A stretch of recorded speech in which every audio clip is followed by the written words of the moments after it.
Two British scientists are finally revealing the DNA evidence they say helped solve one of history's biggest crime mysteries, the identity of Jack the Ripper. For 137 years, the chilling phantom known as Jack the Ripper has haunted history. His identity, the ultimate unsolved puzzle. But here's the deal.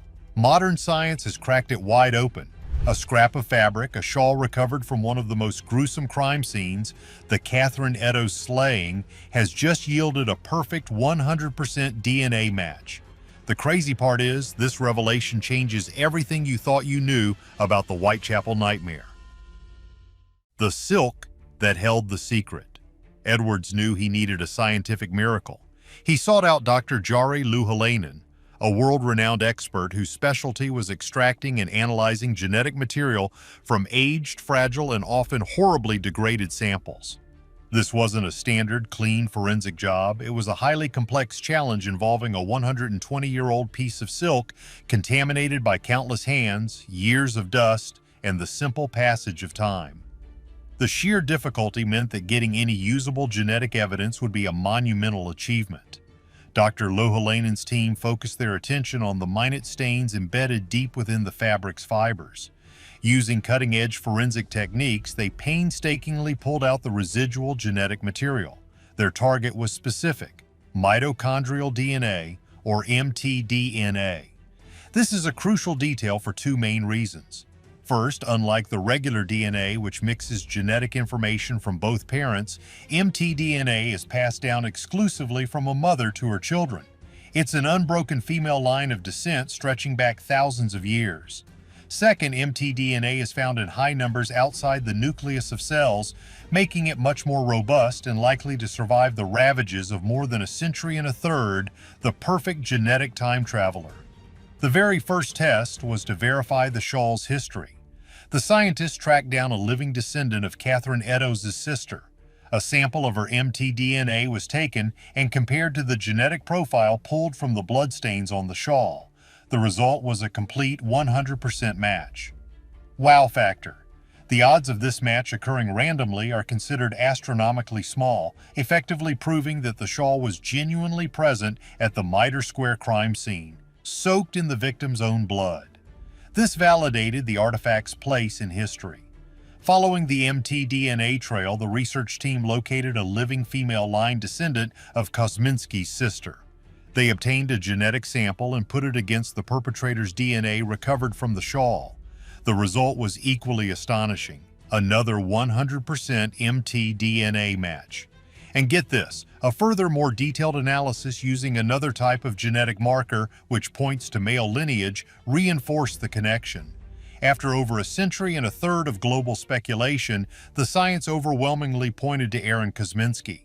The most elusive perpetrator in history finally had a name that surprisingly was written in the margins of the original police documents all along. The shock isn't just in the name, but in the fact that it validates the old-school police work. The officer in charge of the entire investigation, Chief Inspector Donald Swanson, had scrawled a note in his boss's memoir years later, confirming that Kosminski was the perpetrator they'd cornered. It seems the truth was there all along, hidden under the clamor of the media and the fog of time. This bombshell revelation confirms the identity of the most sought-after criminal, but the question remains: why did the police fail to bring him to justice when they had his name on their list? The quiet ending of the terror. The modern DNA evidence pointing to Aaron Kosminski as Jack the Ripper is a stunning validation of what the investigators of 1888 already believed. Basically, Kosminski wasn't some shadowy, aristocratic figure from a sensationalized novel.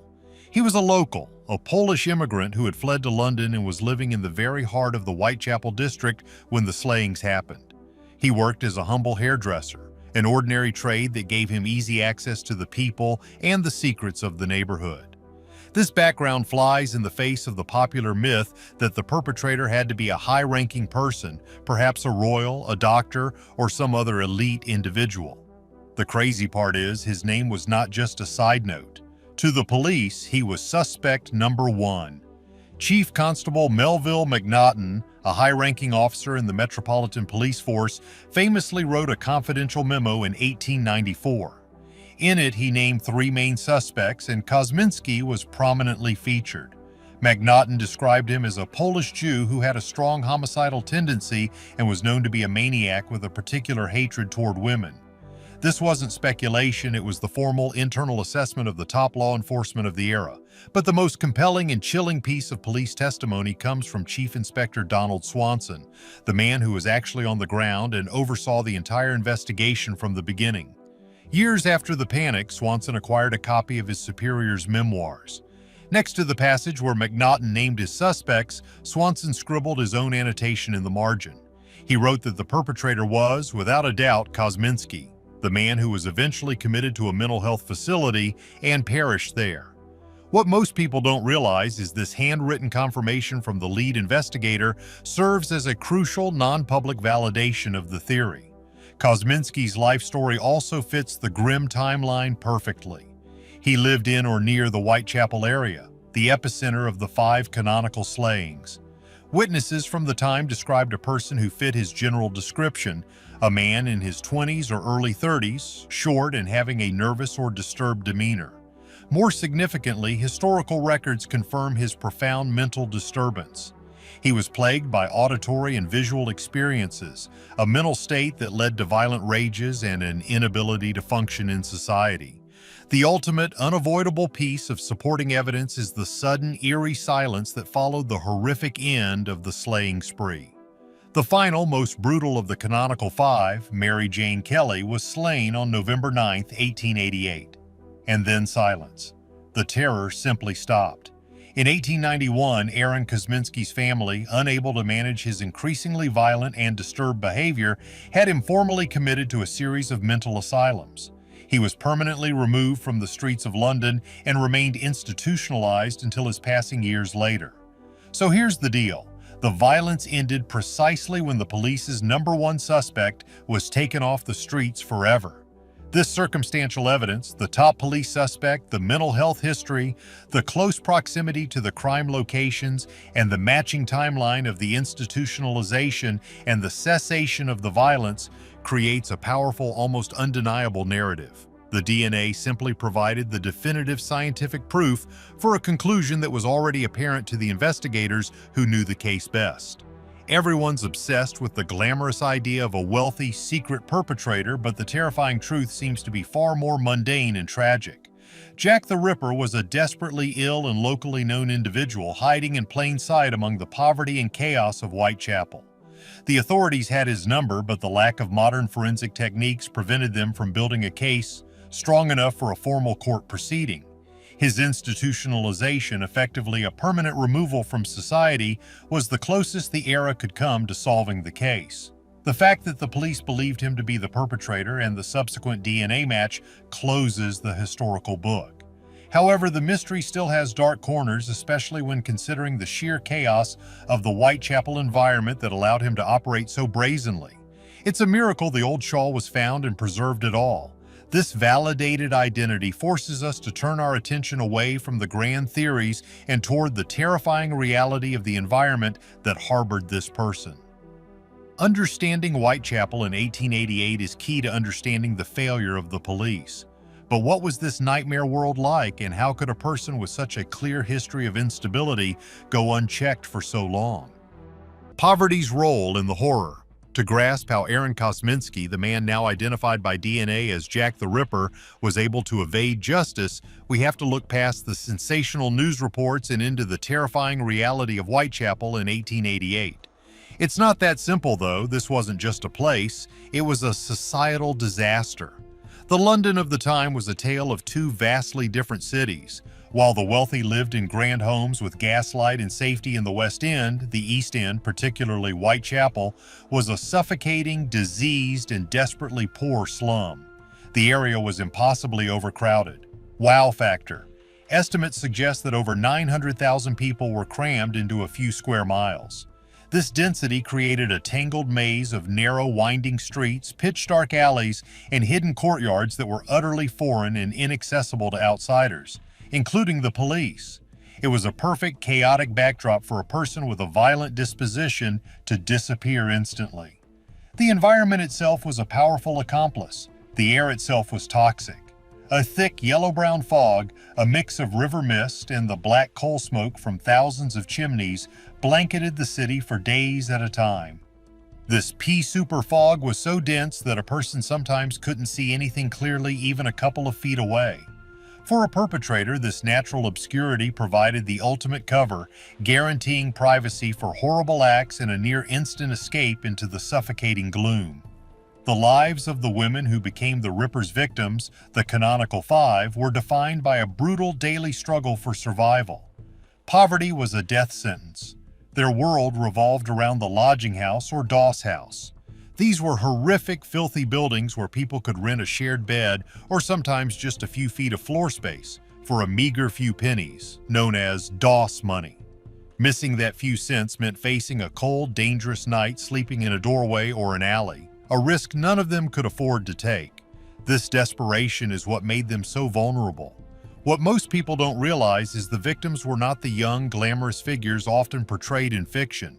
They were middle-aged, worn down by life, and utterly desperate to earn the price of a bed. They were forced onto the dark streets late at night in the fog, seeking any means to secure their lodging. It was a pattern of sheer vulnerability that Kosminski, a local man who knew the streets intimately, could exploit with terrifying precision. He knew exactly where and who to find. The police force was utterly overwhelmed and ill-equipped. They had no radios, no forensic science, and very few officers for the scale of the problem. Their primary tools were a simple whistle and a wooden stick. In the labyrinthine alleys of Whitechapel, a patrolman was a lonely, often ineffective figure. A person could commit a terrible, swift act and vanish into the crowds or the fog in less than 60 seconds. The police were not just fighting a person, they were fighting the structural failure of a city that had allowed this level of deprivation to exist. The police efforts were further hampered by a lack of central coordination and an almost total absence of modern investigative techniques. They interviewed thousands of people, but without fingerprinting or blood typing, their main resource was vague, often conflicting witness descriptions gathered in the dark. Yeah, about that, some witnesses described a respectable-looking man, others a shabby one, all useless against a perpetrator who likely had multiple ways to blend in. The system failed the victims long before Kosminski struck. His successful operation was less a sign of his genius and more a damning indictment of the desperate state of Victorian London's most impoverished district. The question of why he was never arrested despite being the top suspect boils down to this systemic failure. In 1888, suspicion and circumstantial evidence were not enough. You needed irrefutable proof, and in the days before DNA, that proof was impossible to obtain in the chaotic, contaminated environment of Whitechapel. They could watch him, but they couldn't hold him. This brings us back to the victims themselves, the 5 women whose names deserve to be remembered far more than the sensational moniker of the person who brought their lives to a premature, horrifying end. But what was the horrifying common thread that linked these 5 victims, and how did the perpetrator's pattern of attack escalate so quickly? From alleyway to inner room. The grim history of Jack the Ripper is defined by the canonical 5, the women whose brutal slayings bear the hallmarks of a single perpetrator, a pattern of escalating violence that points directly to the disturbed mind of Aaron Kosminski. Their names, Mary Ann Nichols, Annie Chapman, Elizabeth Stride, Katherine Eddowes, and Mary Jane Kelly, are often lost in the noise of the perpetrator's dreadful nickname. The terror began on August 31, 1888, with Mary Ann Nichols, a 43-year-old woman. She was found in a dark gateway on Bucks Row. The act was swift and vicious. Her throat was cut so severely it was almost severed. The city was certainly alarmed, but in a district accustomed to violence, it was initially seen as an exceptionally brutal but isolated street crime. But here's the catch. It was only the beginning of a terrifying acceleration. Just 8 days later, on September 8th, the pattern became undeniable. Annie Chapman, age 47, was discovered in the backyard of a house on Hanbury Street. This time, the horror was magnified. The perpetrator had not only ended her life, but had mutilated her body with chilling, calculated precision, removing certain organs. He had also taken a few small personal items. And get this was the moment the myth of the perpetrator as a mad doctor or a crazy surgeon was born, an idea that spread like wildfire through the London press, feeding the frenzy. The attacks were becoming more personal and the acts more time-consuming. The panic peaked with the double event on the morning of September 30th. The perpetrator went on a terrifying rampage that demonstrated a frightening defiance of the police. First, the body of Elizabeth Stride, 44, was found in Dutefield's yard. Her throat was deeply cut, but her body was left otherwise untouched. It's universally believed that the person responsible was interrupted by a man entering the yard, forcing him to flee into the fog before he could complete his sickening ritual. The thing is, being interrupted only seemed to fuel his rage. Less than an hour later, and only about a half-mile away, a patrolman on his beat in Mitre Square discovered the body of Katherine Eddowes, 46. This scene was a horrifying spectacle of pure butchery. The perpetrator had carried out the mutilations he was stopped from doing to Stride, but with even greater ferocity and cruelty. It was a terrifying, bold act, demonstrating that the police presence was virtually meaningless to him. And that's putting it lightly. It was at this scene that the famous blood-stained shawl, the very object that would one day yield the definitive DNA match to Aaron Kosminski, was found. Wow factor. Near the Eddowes scene, the police found a piece of her bloody apron and above it a message scrawled on the wall in chalk. The police commissioner, Sir Charles Warren, immediately ordered the writing erased, fearing it would ignite anti-immigrant and anti-Jewish riots. This decision remains one of the most controversial in the history of the case, as that writing may have been a genuine, immediate clue, tragically washed away forever in the name of crowd control.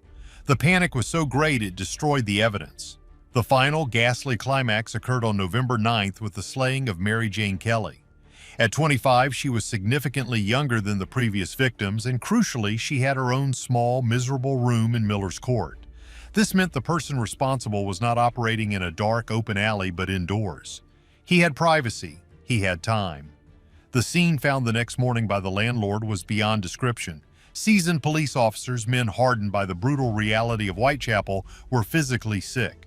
The perpetrator had spent hours in the room, enacting the most extreme, horrifying violence of the entire spree.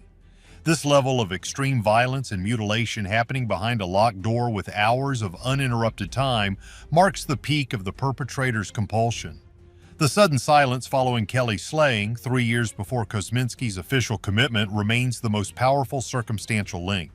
The escalating violence seemed to demand a stop, and then, immediately after the most extreme act, the acts ended. The pattern moved from quick, open-air attacks to an indoor, prolonged act of horror, suggesting a progression that reached a final, terrifying peak before ceasing completely. The police had to contend with the media frenzy and the endless stream of letters from hell during this period of escalating terror. This media circus, fueled by reporters more interested in selling papers than solving the case, created a dense smokescreen that diverted attention from the real work being done by Swanson's team.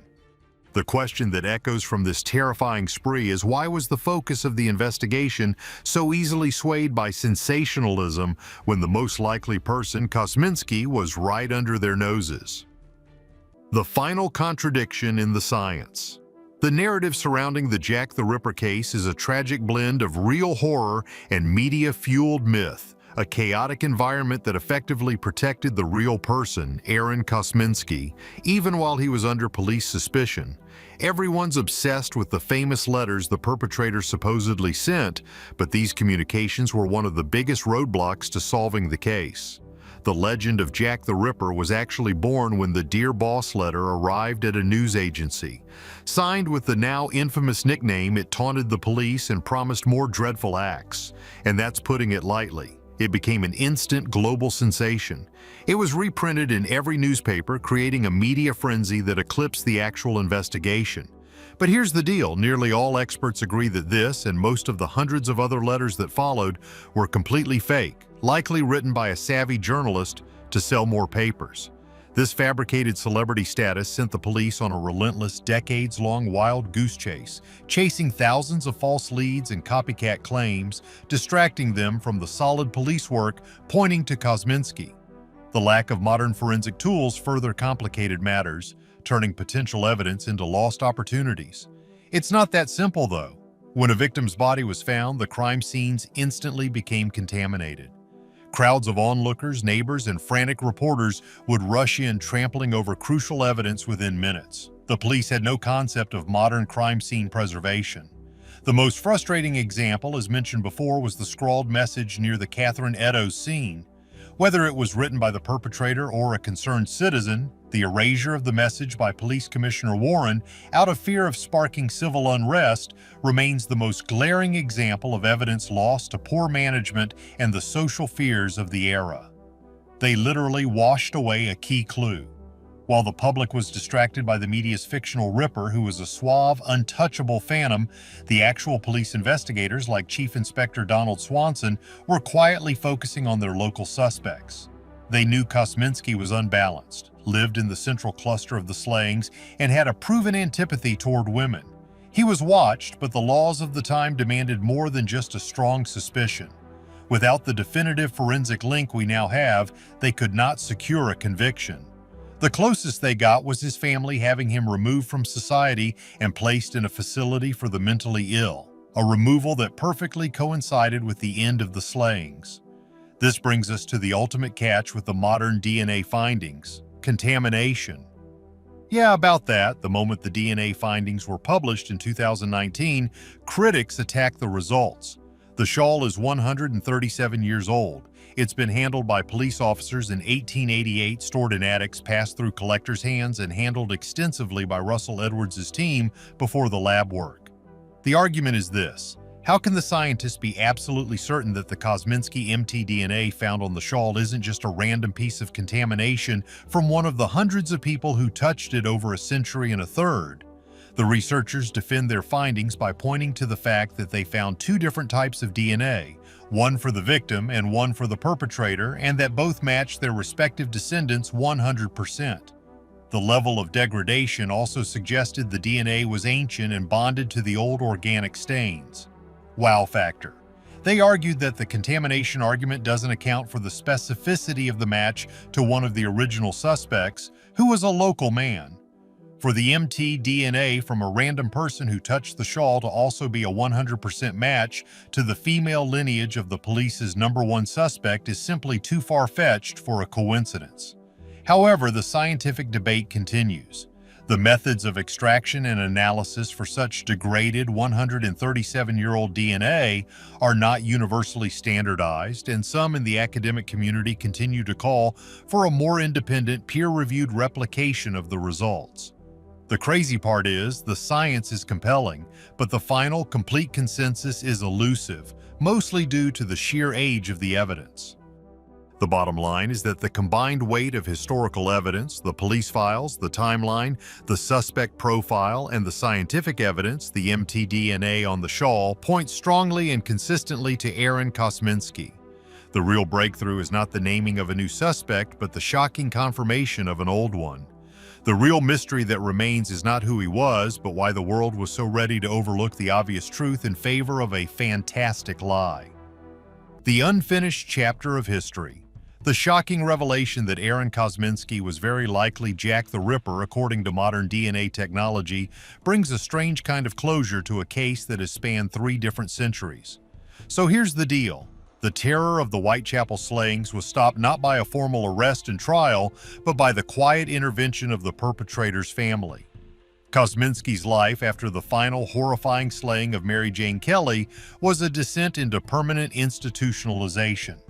In 1891, his deteriorating mental state, marked by violent behavior and disturbing hallucinations, led his family to have him legally committed. He was housed in several large, sprawling mental health facilities outside of London, including the notorious Colney Hatch Asylum and later the Leavesden Asylum. He remained within the walls of these facilities until his death years later. Wow factor. The fact that the slayings ended precisely when this highly suspected, violently ill man was permanently removed from the streets is a profound piece of circumstantial evidence. This wasn't a master criminal who covered his tracks perfectly and vanished. It was a local, disturbed person whose ability to carry out the horrific acts was simply removed when his illness made him a danger to himself and others. The police's investigation never formally ended, but the problem itself stopped when their primary suspect was contained. The silence on the streets of Whitechapel was the most effective closure available in the 1890s. The true legacy of the Jack the Ripper case is less about a failure to identify him and more about the cultural power of the mystery. What most people don't realize is the mythology of the Ripper took hold immediately. Because the police could not announce a firm arrest or secure a conviction, the public's appetite for a dramatic, sensational answer was left unsatisfied. The vacuum was filled by journalists eager to sell papers and authors who spun wild, captivating theories about royalty, secret societies, and brilliant surgeons. And get this, the anonymity of the perpetrator became his greatest weapon, turning a brutal series of acts into a kind of historical horror story. Had Kosminski, a poor, mentally ill immigrant, been arrested and tried, the story would have been tragic but quickly forgotten. Instead, the lack of a simple, clear answer allowed the monster to become the ultimate shadow figure, a legend that transcended the facts. The cultural obsession with a Ripper who was brilliant, cunning, and socially powerful demonstrates a deep-seated preference for dramatic narrative over the grim, mundane truth. Even with the modern DNA confirmation, the mystery endures. The controversy over the contamination of the 137-year-old shawl allows a skeptical few to keep the door cracked open for other theories. The thing is, it taps into the very reason people watch these mysteries, the desire for the ultimate shocking twist. This reluctance to accept the scientific and historical evidence, which points to a known suspect, shows just how powerful the fictional idea of the Ripper has become. But when we talk down to earth for people watching this, wondering if this shocking truth was really uncovered overnight, the thing is, the answer was a slow, agonizing grind. Investigators like Swanson spent their entire careers haunted by their lack of formal closure. The DNA research itself took years of painstaking effort, overcoming 137 years of degradation and contamination. It was a marathon of patience, technology, and historical research, not a sudden flash of insight. The real takeaway here isn't the name Aaron Kosminski, but the incredible triumph of science over time. That a trace amount of genetic material could survive a century and a third of chaos to provide a definitive answer is a wow factor that eclipses the violence itself. It's a reminder that no secret, no matter how old, is safe from modern forensic technology. What we are left with is the confirmed name of a person who carried out unspeakable acts, but also the enduring, complicated truth about how society's failures, poverty, mental health care neglect, and media sensationalism turned a simple, horrifying crime wave into the world's greatest cold case.